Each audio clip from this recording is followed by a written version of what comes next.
show and we just kind of be Packers centric. But when something like this happens, Jacob, it's worth mentioning, as Ian Rappaport tweeted out earlier today. And of course, the news broke, I believe, with Frank Ragnow actually posting on his IG account.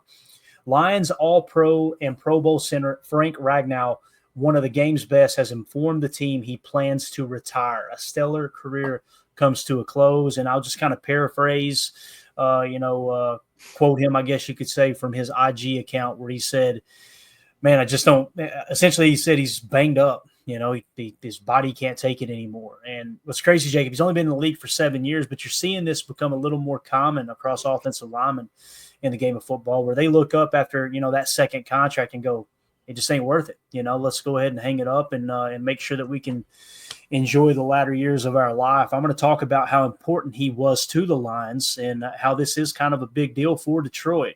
But before we do, I want to get your take, man. What do you think about this? Did you see this news coming down the pipe? I'll be honest, I did not see that up until just now, and that is very big deal. We've spoken at length, especially recently with the developments with Elton Jenkins, about how important that center position is and how it may be the most underrated position for sure on the offensive line. I think possibly in football. I think you've said that multiple times, that position, having a strong center, is basically like the quarterback of the offensive line. And there's not many that did it better than Frank Ragnow. And it is a little bit surprising, like you said, the age, but it's not. If you look around, I mean, it's hard to find many players that are over 60 or 70 that played 10 plus years that can walk. You know what I mean? Like really honestly function with their body.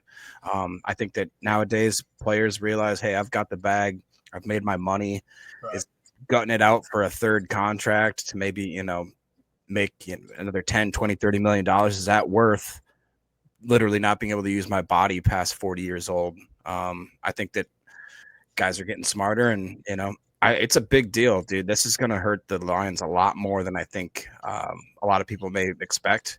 And with the changes that they've had in the coaching room, this could be maybe the straw that broke the camel's back. Not that they're going to be horrible or anything like that, but I think it's a massive deal. Yeah. Coach Lynn in the chat says, huge deal. That O-line group is one of the best with him. And you guys know that I've been pretty vocal the last few years since we started doing the podcast that I seem to think center is more valuable than most fans do.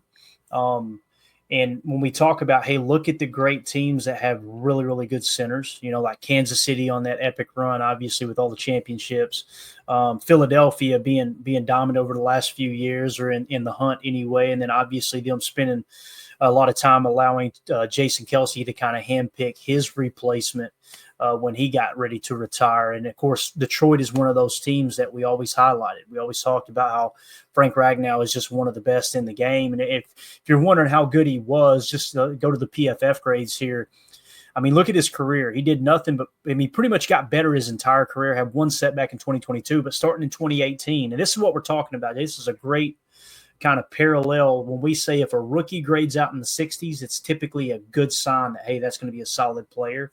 His PFF grades starting in 2018, 66.5, 74.9, 80.3, 86.7, 77.9, slight dip back, and then jumped right back up to a career high 88.1, and then stabilized last year at 85.3. So he's still playing borderline elite football according to PFF. So just somebody that absolutely dominant with his craft. And then when you look at the top players on that Lions team last year, I'm sorry, not the Lions team, but the entire NFL, when you look at the center position, rather, I know it's kind of hard to see there. I was trying to zoom in for you. Here we go.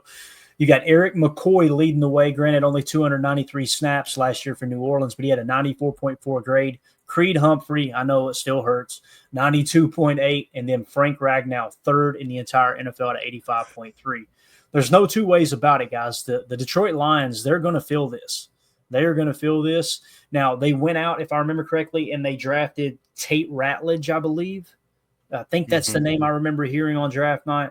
And I think he's been taking first-team reps as the center during the OTAs while Frank Ragnow was away and trying to make the decision, sounds like. So I don't think this is just going to absolutely flip the card upside down for Detroit, Jacob, but I do think it is a big deal. I really do. I think it's only going to hurt them, right? It's only going to hurt them. So. Yeah, I agree. It's interesting when you look at this list too. Obviously, we know with what Creed Humphrey brought to the table, but guys like Drew Dahlman, who obviously went and signed, I believe, with Minnesota. They went out and just tried. Or no, did Dahlman go to the Bears or was that Minnesota? It was Minnesota, right? I can't remember now. Or no, I think maybe it was the Bears. God, I can't remember. It was either the Bears or Minnesota. I can't remember exactly which one. But then there's a couple guys, Zach Frazier and Lindenbaum. Those are guys, if you remember, we highlighted in that draft about how important this was Bears 2 years ago. Bears for Dahlman. Okay, yeah. And so center is becoming more and more and more important. And I think teams are starting to catch on, and younger centers are coming in the league and they're just really playing well out of the gate. That Linderbaum, like I said, Zach Frazier, I know was a new one. I feel like that this year too, there could be a few guys that come in and actually play very well. It's going to be interesting to see if Elton really shows out what's going to come of that. If he doesn't, work out at center, I don't know what else we would do there, but it's starting to show the importance of that position for sure in the league. Yeah, and when you look at the top offensive players on Detroit roster last year, and if you're wondering why are we talking about the Lions, I mean, listen, they won the North. It is what it is. That's the team we're chasing in the North right now, right? So it's important to kind of keep your finger on the pulse. But Jahmyr Gibbs, 88.5. Amon-Ra St. Brown, 88.1. Penei Sewell, 87.5. Kevin Zeitler, 86.5, and then Frank Ragnow at the 85.3. Of course, David Montgomery, their second string running back, or maybe he's the starter and got the majority of the reps. Let's see here. No, it was definitely Jahmyr Gibbs that seen more snaps, but he had an 84.9 and David Montgomery, and then Jared Goff, 81.8, Christian Mahogany, 81.6. So you can kind of see Taylor Decker down there too with 894 snaps, straight down to 77.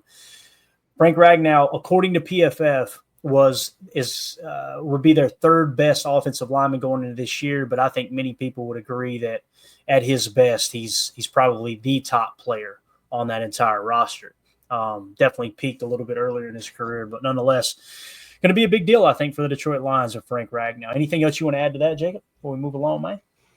No, I mean, gosh, when you look at that Lions offense there, or Lions team in general, it's easy to understand why they did so well. Those guys just on an individual level really performed really well. Yeah, building the trenches, man. Building the trenches. On the defensive side, you had, McNeil, I believe was his name, that had the knee injury, and then you had Aiden Hutchinson that obviously went out with the horrible injury, and I don't know if he's on pace to be back for week 1 or not, but you guys know how I feel about this. I don't care how much I hate a team. I'm never going to root for injuries. I'm never going to be excited when somebody gets hurt.